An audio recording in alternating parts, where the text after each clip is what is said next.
G'day ladies and gentlemen, Duckville here bringing you some StarCraft 2 action. It is from Wings of Liberty. It is going to be in the bottom left hand side, our Red Zerg player who has submitted a beautiful replay pack with quite a few really interesting games to watch from High Masters on Korea. Playing out of the sea region, it is New Zealand's player IrisCrimson. Part of the team, Iris, a fantastic little squad over there in New Zealand, of course, doing a great job in the community as well. Meanwhile, his opponent in the top right-hand side, the blue Terran known as NeverL. So we'll have to see how NeverL is going to go in this game. Of course, as I mentioned, very high in the Masters bracket on Korea, so we'll find out what these guys get up to. Of course, very standard sort of game, gameplay, I should say, in TVZ these days. Of course, you tend to see quite a lot of players go for the Reactor Hellions, and from time to time, Zerg will pick up a little bit of an early spawning pool. Of course, a little bit of a byproduct of the ST Life Code S win, with quite a very high sort of Zergling aggression style coming out of StarTale's Life, giving him a victory over MVP, or helping him out in the victories over MVP in the GSL Code S. And of course, a lot of players have been doing this sort of thing, so we'll find out if Crimson's going to do something similar to that. Looks as if we will have a little bit of a worker battle in the middle. Crimson just making sure, you might sort of question this and perhaps say, what is he doing all of this for? Why is he following the SCV? Shouldn't he be actually going back to the other base to check out what's going on for the Terran? Wants to make sure that it is not going to be any sort of proxy shenanigans. Of course, from time to time you will see a Terran still throw up the proxy racks, and one or two, it is either way, it's still very annoying to deal with. So he's going to keep an eye on this SCV, and it looks like the spawning pool did go down on 15. The two drones now coming down to the natural. It looks like the hatchery will also go down at around about 15, unless it's going to be blocked. Yes, it is blocked, and a supply depot block as well. Not good at all for Crimson. Unfortunately, he'll have to take the drones off the harassment of the SCV to get rid of that. Forces a cancel, loses a bit of minerals, but does force a sort of bit of a downtime on the hatchery. Of course, delaying that quite a lot is a good thing to do. And as we can see, NeverL looks like he is going to go straight for a Rax Command Center style build. A very, as we said, very common sort of thing to see. Crimson still, keep in mind, is not actually seeing exactly what's going on. This could have been some crazy sort of Reaper strat, or I don't know, something out of the blue from NeverL, but he did get down here to see that the Command Center is going down at around about a normal sort of time. After this, you normally see the two gases taken by the Terran. Of course, they want to try and look to get a factory up, and of course the reactor as well. The normal way to play in this matchup. It lets you get out a couple of Hellions, and that allows you to get some map control. But as we can see, it looks like Crimson is actually going to do his own bit of map control here. Some Lings popping out, 8 of them in total. They are going to get across and actually find this command center only halfway done.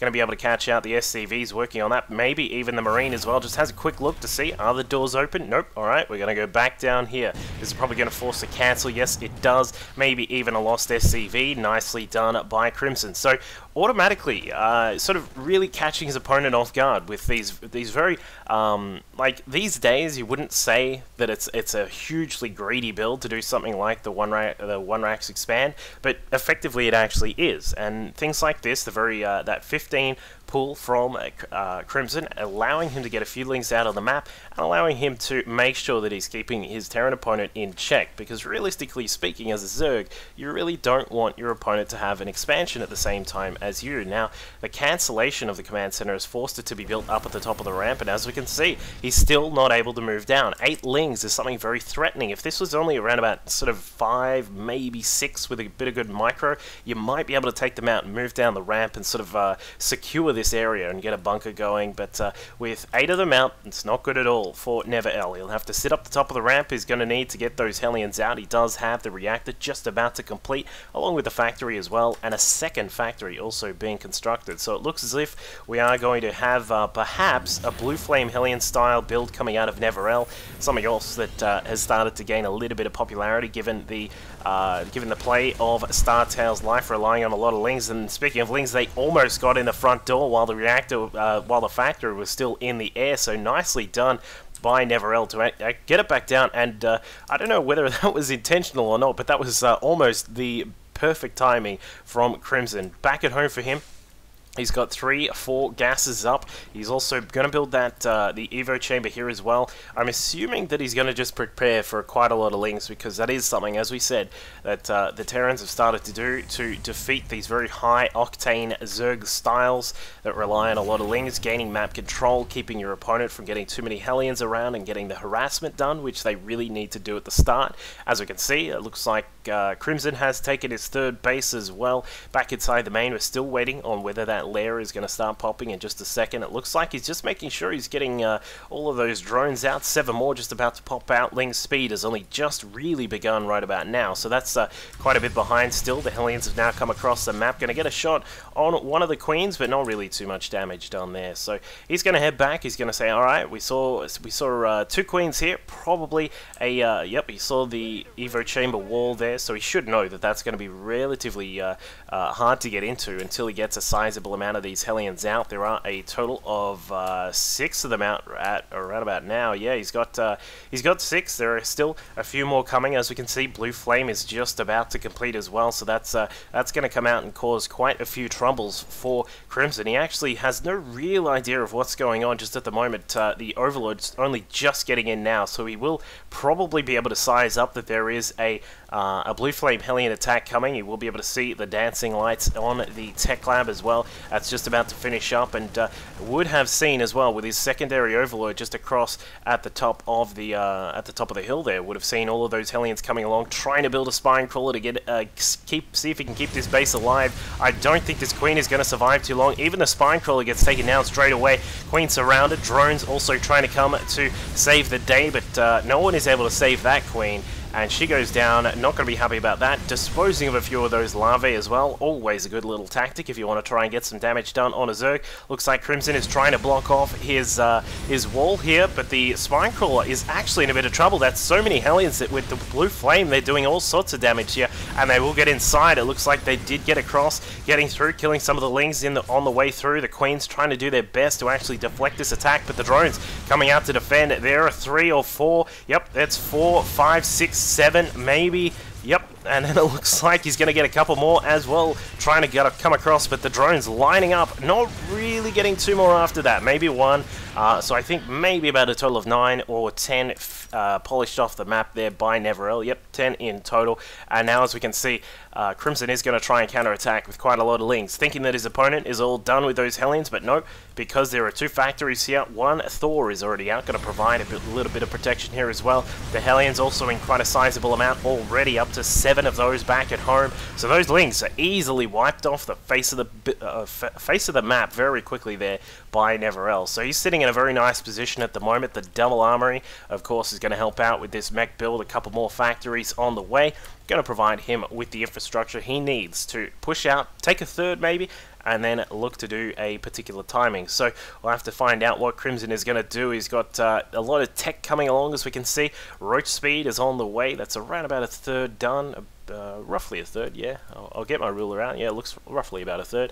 +2 to the melee and ground attacks also on the way, so he's getting quite a lot of tech out. 8 roaches are also coming through as well, but they're not going to be in time to save some of this. At least some of the larvae are going down there from that particular base. It looks like the Hellions trying to find another weakness in the wall here. They will find at least one of these queens. Nope, a good transfusion. Crimson says no. Double transfusion there, protecting both of those queens, and now it looks as if NeverL is going to polish off some of these creep tumors as well, making sure that he's got a bit more map control here. You never want the Zerg to be able to spread all of this creep freely, and I tell you what, with all of the mech that's on the way from NeverL, Crimson really is going to need to get some good creep spread going. Of course, we really want the roaches to be as maneuverable as possible, trying to just bust their way around the map, trying to catch those Hellions, trying to catch the Thors before they can get into a good position, and of course the siege tanks too, if they start to come out in a higher number. But it looks as if the roach is going to attack in, 12 of those, trying to push into a Hellion and Thor wall. It looks like the Thors at the backs are not going to take any damage for the time being. Crimson going to lose most of these roaches. He will downsize quite a lot of the Hellion forces there from NeverL, so that's a small victory in that fight. But overall, I'm not sure whether that was the the greatest attack. He did find that a couple of Thors were there as well, meaning that he will be able to, you know, size up what his opponent is doing. He should have seen that there were a couple of factories here as well, and before that, Overseer is blasted apart by a couple of those Marines. So, Crimson currently sitting on 57 drones. He is a little bit behind his opponent. Going to have to get some of those, he's getting these extra extractors going. Extra extractors, that's pretty cool. And also some creep spread as well. Wants to, as we said before, wants to make sure that he does have as much visibility on the map and as much presence for those, for the roaches to move around. As we can see, already starting to spread through this lower middle section here. He's going to be able to spread all the way up. If he can at least get to this sort of point before the Hellions and Thors start to come across, then he might be able to really put himself in a beautiful position if he can take that particular battle. But here comes the third wave of Hellions now coming down the bottom side. No Overlord down here to spot this coming for Crimson, so he may be caught out quite a bit here. In fact, there are no Spine Crawlers here, only a couple of Infestors. If they can get a good fungal off, they might be able to do a good job. The drones, for some reason, coming across to the Hellions, even though the Hellions were actually caught out there. So that was not a good trade there for Crimson at all, losing quite a few of those drones. May even lose one of these Infestors if the targeting is nice from NeverL, but no, it is not. Tries to get a couple of extra drones. In fact, one Hellion still around and gets another kill. He's up to 5 kills with +2 on his weapons, so he's doing quite nicely there. And Crimson, he's not going to be happy about that. 34 workers killed. He's now sitting on a total of 63. He did just pump out a whole bunch of those, and he will be able to sort of start the resupply of all of these drones at the third base. As we can see, that's still only just now starting to get some of its real mining going. This Hellion, I have no idea what's going on. Let's have a look in the vision of Crimson. He's just having a quick look around, spreading some of these creep tumors, getting those injects going, and the fourth base is, yeah, I'm not really sure. He hasn't spotted that Hellion, but there it goes. The Hellion actually escaping right about now. So NeverL getting this sneaky Hellion in with 1 health. That guy is living on the edge if I've ever seen it. But now with the third base taken by NeverL, he's going to be sitting in a nice spot with his economy. 4th and 5th orbital commands inside the main. A couple of extra factories as well. Thors have been pumped out, quite a lot of those. 8 of those out on the map at the moment. Tanks and Hellions are the next order of business for NeverL. He's also got +3 to his weapons on the way, so he's going to be sitting in a beautiful position. Of course, you want to be really looking to go right about now, because of course the Hive is now done. The Great Aspire is just finished up as well. Round about that sort of 17 to 18 minute mark is when those Broodlords are going to be on the way, and that is something you have to be very, very careful of when you're pushing with a mech army. But it looks as if NeverL has just decided that he's done enough damage with the downsizing of the economy of Crimson, and is going to continue to clean up some of that creep spread. But the Lings are going to try and do a run by here into the third base, going to capture some of those. A little bit of whole position action there. A tank down on the lower side is going to be firing off against them. The Hellions now coming in to roast up the rest of those Lings, but it looks like you know, a fair amount of damage was done, getting a few of those workers there. But NeverL still sitting at 81 SCVs. He's going to be very happy about his game so far. He's going to think that he's in this beautiful position, and I tell you what, he certainly is. He's got to compete with a Zerg who's a little bit behind on his economy, and also Crimson still only just getting those Broodlords morphed in now. 8 of them are going to be on the map in just a second. 8 Infestors are already out on the map, and NeverL is deciding to move right about now that he's gotten some of that creep spread nullified. He's also gotten rid of quite a lot of those Lings. I'm not sure how I feel about a push out at this particular time. He's just a little bit ahead of his +3 to weapons, so I'm not sure how good that is, and perhaps not even prepared for those Broodlords at all. As we can see, fungal growth on top of the Thors, catching them out. Tanks coming in, no hope of ever getting away from that. The Broodlords now also doing all sorts of damage to these Thors, and the last remaining Thor is going to go down as well without really firing a shot at the Broodlords. So NeverL, as I said, perhaps not the greatest time for him to move out with the +3 not even done, and then trying to actually push in without really any support from tanks or Vikings. Is going to be caught out. The Infestors getting some beautiful fungal growths down, a couple of Infested Terrorists to tank the damage as well, not to mention provide a little bit of a wall. The Broodlords here with no upgrades, still happy to do quite a lot of damage to 1, 2 Thors, getting rid of the rest of those. And here is the hard part of playing mech. When you've lost all of that, you're down to 143 supply. supply. What are you going to do with tanks against Broodlords? Nothing, I tell you. Nothing at all. He's going to have to try and get some more Thors out, but unfortunately for NeverL, he really hasn't gotten that started. He's sort of got one Thor, which has just popped out now. Another one is on the way, and some Vikings as well. The thing is, he's got to try and protect this fourth base, but that goes down. That's a nice little supplement of gas that he could have there, but now it looks as if he's trying to push down the right-hand side. Going to try and make his opponent withdraw. Going to try and get some of these workers as well. Should be able to get quite a few of those drones, but the Hellions getting caught out by a fungal growth. One random hero infested just across to the side, and down go the rest of those drones.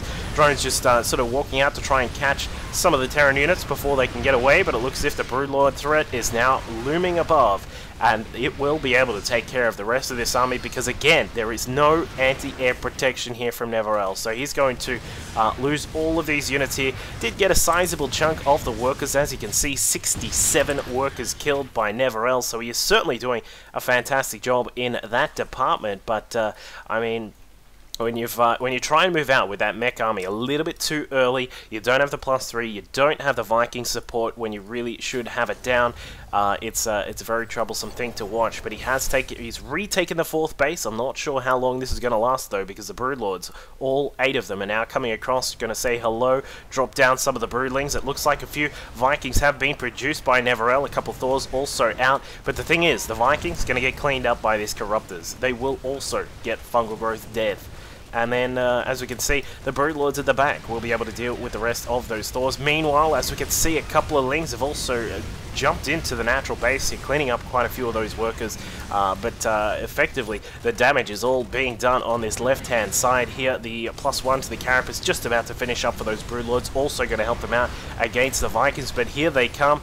Viking galore, trying to spread some of them out. A very beautiful spread there from NeverL. I'm very impressed with that. Constantly, we see Terran players not really spreading their Vikings out and getting chomped down by the fungal growth, but here comes the Vikings, and they actually do a beautiful job cleaning up the rest of the Broodlords, not to mention the Corruptors as well. It's only the fungal growth that could be a threat to them at the moment. The Broodlords have all been destroyed, but the problem is, at what cost? That is the question we've got to ask. At what cost? He lost the third base, lost quite a few of those workers as well. As we can see, NeverL down on 32 SCVs at the moment, dropping down a couple of mules, trying to help out with that. He's also moved across one of the orbital commands that was inside the main base, but he has now, in fact, some of those Lings got inside the main, I think, or the Roaches that were there as well, and he's trying to counter push. He wants to keep his opponent on the back foot. He wants to say to him, look, you don't have time to make more Infestors or more Broodlords. I'm pushing across. The thing is, Crazy as You, aka IrisCrimson, is going to know that they are only Vikings, and Roaches and some Fungals will be able to clean all of this up, and down they go. So the Corruptors that are popped out will be able to clean up the rest of those Vikings. The Infestors throwing down some infested Terrans as well, losing a couple in the process, but still keeping all of this Terran army in check. As we mentioned a little bit earlier, when you've got a mech army and you're starting to lose things left, right, and center like this, it is not a good place to sit in, because you're going to have to try and out-macro a Zerg, of course, who is sitting now on 5 bases, although one of them isn't really mining too much. A couple more infested Terrans going up, maybe throwing those infestors away. I'm not sure about that, Mr. Crimson, but he does clean up the remainder of the tanks and Thors here, I would say. It looks like the 3 upgrade for the weapons on the Thors is really going to help out, but the thing you want when you've got Lings against Thors is you want the armor upgrade, because that helps in protecting them against all of those Lings that are slowly chomping them down to death. But either way, it looks like Crimson is going to be able to, I would say he's in a very good spot to secure this game. The Thors is going to be a little bit of an issue at the moment. We're still waiting to see if any more Broodlords are going to pop out. I'm still trying to find them. I don't think there are any just at the moment. We've just got more Infestors coming out, so that's going to be the play of the day here from Crimson. He may be able to just win with the Infestors. As we can see, NeverL has re-secured this third base. He's got the orbital command up, mining away from both of those gas, although it's only 2 SCVs per gas. That's not fun at all. But down at the third base of Crimson, under threat a little bit, not too much. I'd say the Infestors should be able to polish off the rest of these, but they're actually just standing in the line of fire of those Thors, and it looks like one just behind at the back line there was actually cleaned up. So 3 Thors. Perhaps if the mules drop down, this could be a very interesting battle because the mules will be able to repair. But nope, one Broodlord coming across is going to be able to help out with disposing of those last 2 remaining Thors, and down he goes. So that's all 3 of those Thors on their little expendables kind of mission there to try and get some more damage done on his opponent's behalf. But now NeverL in a position where he's going to have to try and protect this base. I'd love to see a planetary fortress here, just given the fact that he really needs to make sure that this is all nicely protected. But the thing is, he really doesn't have the income for it. We still have no mining on that particular gas there. 2 on this one as well. Just needs to fix up a couple of these things because they're really costing him quite a lot on his economy. As we can see, 45 workers, never a good place to be in. But when you've been under attack by a Zerg who's on the warpath to try and throw down as many infested Terrans as possible, you've got to do something. And it looks like a nice fungal growth here is going to catch out a couple of the Hellions. So we're now sitting at an infested count of 11. Lots of infested Terrans being thrown out here. Will they be able to do the damage? Of course, these guys do not have attack upgrades just as of yet, so the Thors and the tanks will be able to take them down reasonably quickly, but a couple of Broodlords are going to come through and try and deal with the rest of that. Down at the what is normally the 4th base of Crimson, that is under threat again by some of these Hellions. Beautiful work across the map by NeverL to just put his opponent under constant pressure, trying to make sure that he's not building too many units. He got a resupply on the drones. Look at that, 68 workers for Crimson have been, he's killed 68 of his opponent, 99, 100 of Crimson's units have been killed off by NeverL. This has been an insane game. Someone needs to call the doctor because there are workers all over the place that are having their day off for a sickie. And it looks like the perhaps a final attack from Crimson now coming in. 4 Broodlords. It's not too many, but it's something to behold when you really only have, how many Vikings is it? 4 Vikings are out on the map, 1 Thor and 16 Hellions. So it's not really too much for NeverL to defend with, but as you can see, the Hellions still just all over the map, just doing all sorts of damage here, trying to get this hatchery down, but as we all know, Hellions not too fantastic against buildings, and now it looks like another big Hellion force just coming across. 3 spine crawlers have been prepared here by Crimson, so he is going to be able to poke those in the eye and try and get as many of them down as he can, but he unfortunately is not able to do too much damage. The drone's burrowing, trying to get out of danger there, but with a scan, easily able to pick all of those up, and then gets out of there reasonably, I don't know about the trade. I suppose he did quite a good job. 18 worker kills is always something to be proud of if you're just sending in that many Hellions, but again, he's sort of just trying to keep his opponent down, trying to say, you know what, you still can't push just yet. Give me some more time. I got to prepare, got to get changed, put my makeup on, and get all of these nice mech units out and get this 4th base, and then we'll fight. But Crimson has said, nope, it's go time now. Fungal growth all over those workers across the side at the 4th base. Vikings doing their best against the Corruptors, of course, the infested Terrans on the ground, helping out with dealing with the Vikings, but 1 Thor, 1 tank is not really going to be enough to try and save this base here. A 2nd tank comes along. The 3 Broodlords have now moved into position. They're going to lay siege to all of these units here. There are some more infested Terrans. Expect a fungal very soon, and almost an infested Terran wall there. That would have been very cute. But Crimson is going to take this game, I would say. There is no way his opponent can come back from this. Sitting up at 91 supply, not the hugest amount for the 32-minute mark in a game, but it's certainly enough to just absolutely obliterate his opponent. The infested Terrans waddling along like penguins in the Batman movie are going to stomp on anything that gets in their way. Now we've got a total of 13, 14, 17 infestors out on the map. With their pathogen glands, they can throw down a fungal whenever they want, not to mention all of those infested Terrans as well. NeverL trying to defend valiantly with these Vikings. He's going to get rid of the last remaining Broodlord. Does have a couple of tanks up on the high ground, along with, how many is that? 3 Hellions as well. So we got 3 Hellions, 2 tanks, and 8 Vikings to try and take back this map. NeverL tried to secure a 4th base down at the right side here, but was actually not able to keep that alive. A couple of Lings did find that, and now having a field day at that base. Huge fungal growth on top of a bunch of those Vikings there as well, catching out all of them. More infested Terrans. Expect a fungal very soon. A couple of these ones at the back. There it is, and NeverL has left the game. So That was a pretty intense game, lots of worker kills on both sides, as you can see, 120 kills for IrisCrimson, and then 119 for NeverL as well. So they've both done an insane job of killing off workers throughout this entire game. Hope you enjoyed that one, and I will see you all next time. Cheers.